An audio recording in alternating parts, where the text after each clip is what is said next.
Good morning, everyone. It is Tuesday, December 11th. I am getting ready to go to work. Here's what I'm taking with me for beverages, lunch, and snack. So first of all, my coffee and tea. I am using right now Great Value Morning Blend K-Cup for 0 smart points with 1 tablespoon of Dairy Star fat-free half and half for 0 smart points. My tea is, of course, the Teamy Skinny Tea. I have 1 teaspoon of that, and inside there I also have the juice of a small lemon. So lemon and the tea are both 0 smart points. Coffee and tea are 0.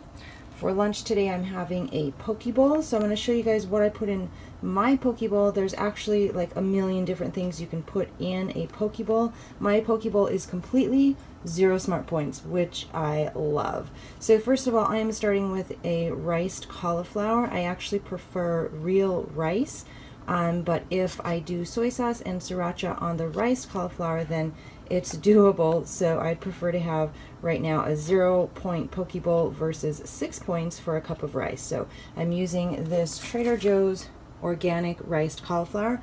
I have about 2/3 of the package in there for my base. So I've also already used some soy sauce.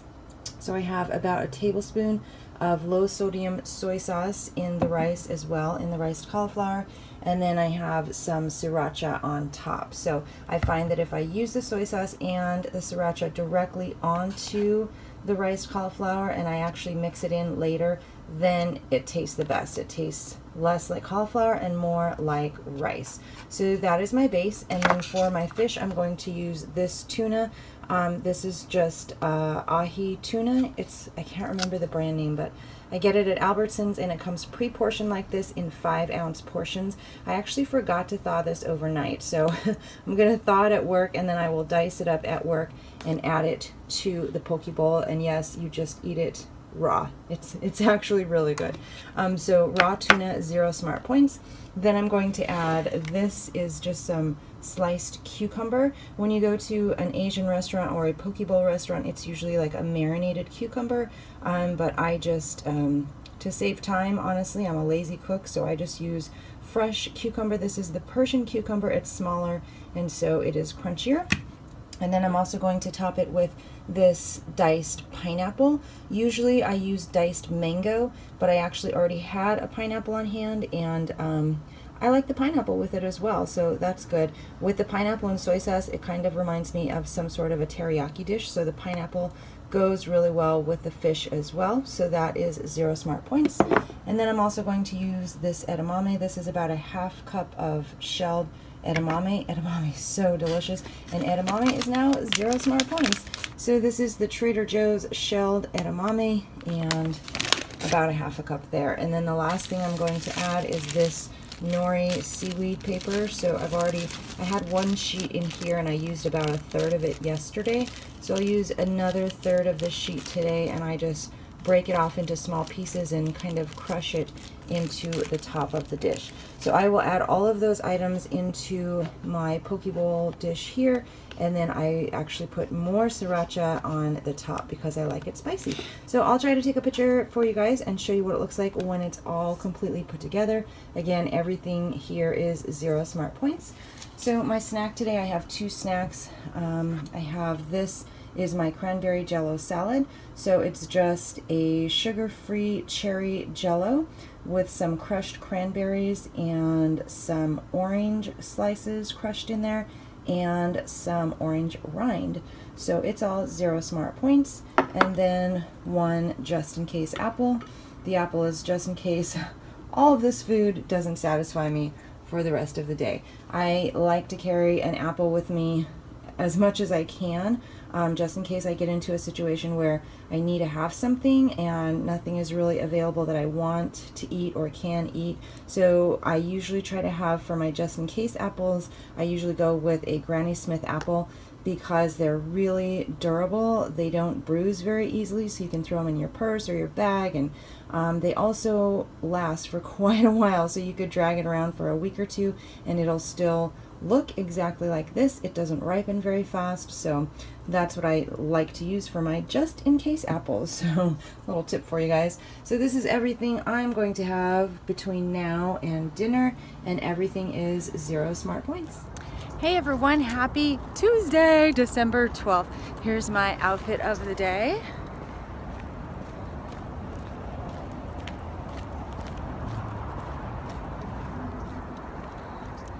I know it's a little wild with all the patterns, but oh. So let me just tell you again how thankful I am that every week our points start over. You guys, I had a rough week last week. I mean, right out the door on Tuesday with the food tasting at California Adventure. That was planned, that was okay. But the rest of the week, and especially the weekend, it was rough. And I let it get me, I let it beat me down, I let it defeat me, but I'm back. I'm back and I'm on my game again. And again, I'm just super thankful that the points reset every week. So I'm a little bit disappointed that I can see my 130 goal slipping away.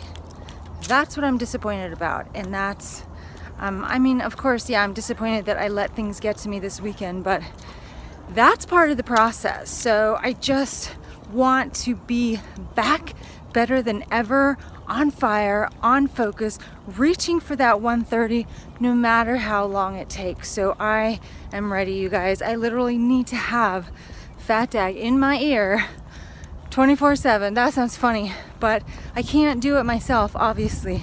I need Fat Dag, I need my Weight Watchers meetings, my Weight Watchers leader, I need the support of my husband. I need the support of my YouTube friends, my real life friends that I go to. You guys know who you are. I need all of that to stay on track. And I'm ready to reach out and ask for the help and then do what it takes. Rededicate, refocus, get back on my game, because I let too many days slide by being in a pity party, feeling sorry for myself, and eating points. I posted something on Facebook a couple days ago now, something that Fat Dag had said, and it's really like starting to sink in for me. So you guys know that I'm really good at tracking my points literally no matter what. When we went on vacation to Florida earlier this year, I tracked it all. I tracked it all. And I'm very typically negative on my weeklies. I use all my weeklies, I use all my fit points, and I'm typically negative. In my mind, because I'm at Lifetime, I feel like I've grown accustomed to that, and in my mind, I'm telling myself it's okay because I'm at Lifetime. There is some grace there, but it's time to nip that in the bud. I should not be so lenient with the points. So here's what Fat Dag said. He said it's one thing to track everything, and I 100% agree. That's where it starts. You have to track everything because you need to be 100% aware of what's going in your mouth. It's data. You need to know. Sometimes when you track it, you realize, oh, it's not as bad as I thought. And then your whole mind shift changes. Sometimes you track it and you realize that margarita, one little margarita, was 23 points. So it's just a matter of being aware of what's going in your mouth. Tracking is the first step to all of it. I have always believed that, and that's why I have tracked religiously for months and months and months. So the next step is what Fat Dag says. It's not good enough to track if you're going negative, because what are you doing? You're literally documenting why you're overweight. If you're tracking and you're going negative and you're doing nothing about it, you are documenting why you're overweight. So yes, it's just data, but what do we do with that data? Once we collect it and we see what it's doing to us, we have to use it. We have to plan our strategy and make a plan, or follow the Weight Watchers plan, for how we're going to use that data and fine tune it and make it better in order to make ourselves better. And I feel like I'm finally at that next step. Like, how did it take me months and months to realize that that is the next step? But that is the next step. I've collected the data for months. I've been negative 150 on several weeks. And now it's time to do the next right thing, which is when you're out of points, stop eating points. Why is it so hard for me to make that click right now? I don't know why. Anyway, that's my goal this week. When I'm out of points, I'm going to try to stop eating points.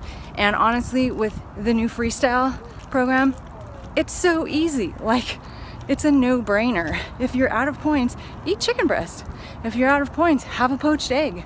You know, it's like a no-fail almost. So I literally should not be failing. Anyway, this is my focus this week. When I'm out of points, I'm going to try to stop eating points. It's going to take practice. I feel like I'm a new member taking baby steps, but I'm focused, determined again, ready to get after this. My big challenge for this week is going to be that we are on a cruise for Thursday, Friday, and Saturday. It's a very short cruise. I really need it. Actually, because it's so short, I literally only have, I don't eat breakfast, so I have 2 lunches and 2 dinners to deal with. That's it. And a whole lot of drinks. So I need to find a way to balance that and make it work. My plan for right now is, number 1, I'm not crazy about the buffets. There's tons of amazing, good, delicious food on the buffet, yes. But the buffet is where it's gonna be easy for me to choose 0-point foods and get absolutely full and absolutely satisfied on those. So that is my strategy for lunch. I will be choosing 0-point foods from the buffet for the first day at least. For dinners are my favorite. The sit-down dinners at restaurants are just divine. But they also come in pre-portioned, very healthy portions. They're not a free-for-all. Yes, you can ask for 3, 4, 5 portions if you want, but 1 portion should be enough, and 1 portion is a correct size. So I'm going to eat those meals and enjoy them, make the best choice I can for each of those meals. The drinks, I'm gonna stick with my go-tos for starters, because during this holiday season I've been exploring a little bit some of the different drinks that I don't normally have, like margaritas, Moscow mules. While they are delicious, they are really high points. My go-tos are, of course, wine, mojitos, skinny mojitos with no sugar, and a Bloody Mary occasionally. So I'm going to stick with those 3 drinks for starters. That's the easiest damage control I can do. So there's 1 lunch, 2 dinners, and a plan for drinks. The last thing I will probably have very minimal control over, and that is when we are actually in Ensenada itself. Actually, I'm sure it will be fine, because our goal is to find, they have the most amazing tacos in Ensenada, fish tacos. So a fish taco on the tracker is 3 smart points. It's absolutely going to depend on if it's battered and deep fried or if it's a grilled fish taco. So I'm going to look for a grilled fish taco, 3 smart points each. I may have 2, I may have 3 for lunch on the second day, but the other stuff I can have is so much seafood. There's gonna be grilled, I don't know, tons of yummy grilled seafood. So that's my plan for lunch on the second day. 2 to 3 grilled fish tacos, 6 to 9 points, and lots of yummy 0-point seafood. Okay, so this is my strategy, you guys. I never 100% stick to my plan on a weekend or a splurge day, but I feel like it's so important to have that base plan. So this is my base plan. This is where I'm starting. And you know, if I didn't have a plan, I would absolutely be hundreds of points over. So we're not gonna go there. I'm gonna have a plan. So my question is, you guys that have been on a cruise, or you guys, well, I'm not gonna be eating the buffet food really, so don't worry about that. The cheeseburgers, the fries, the pizza, the ice cream, none of that gets me. It's the sit-down dinners and then the meal I will be having in Ensenada, and of course the drinks. So if you guys have any other suggestions for how I can minimize the damage and still enjoy the cruise 100%, this is going to be Thursday, Friday, and Saturday morning we come back. So I'll literally have coffee Saturday morning. Anyway, if you guys have any other suggestions, let me know. I'm headed back to work right now. I need to do a 3-mile intervals run at lunch. And then today is, of course, my Weight Watchers meeting tonight. So I will check in with you guys at some point, obviously, to let you know how the weigh-in went. I am most definitely up on the scale. I accept that. I own it. I did it to myself. And again, it's data. It's where I'm at. It is what it is, and next week it will be better. So let's go, guys. Let's go get this day. Yes.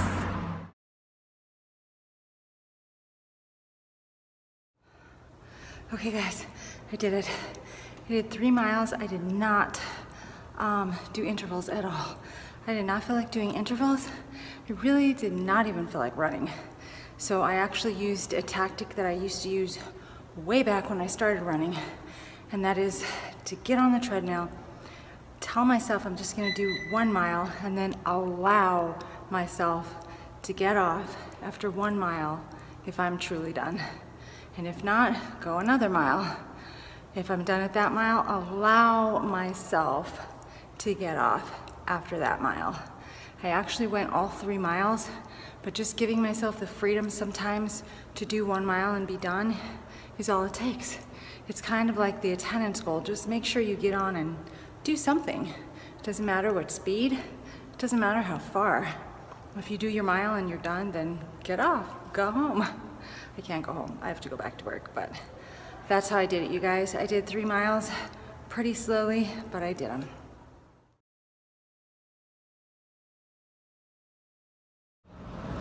Okay guys, I am leaving my Weight Watchers meeting now. How did I do? I am up 3.2 pounds. I am exactly 135.0. I cannot say that I did not expect it, and I take full responsibility. And I do have to say I can actually pinpoint it. It wasn't just, I'll say it's 2 things. First of all, I had a really stressful, very, very emotional weekend. Plus I had the day at California Adventure doing all the food tasting. So I just had a really tough weekend. That's one thing. And then number 2, I had, because I had such a rough weekend and I had so many Weight Watchers snacks in my house, the majority of them are now in my belly. And I never eat processed foods. I don't eat processed snacks like that. I just don't. I usually eat fruit. So I think that's a really big issue as well. So my plan for this week, of course, I will obviously try to control the emotional eating and stay within my points. And number 2, I'm not having any more processed snacks this week. None. I'm cutting them out until I can find a way to moderate my use of those amazing products. So that's my deal. I kind of wanted to cry a little bit when I stepped on the scale, but now I'm over it, and I just know that if I stay on plan this week and I cut out the processed snacks, I'm gonna be fine. So I am obviously not going to hit my 130-pound goal by Christmas, because you know the weight comes on super fast and then it will take weeks to take off. So I'm okay with that. I mean, I can only do what I can do. I can't control what the number on the scale will say. I can only control what I put in my mouth and the activity that I do. So I'm going to do my best this week. Let's do this together, guys, because I need your help.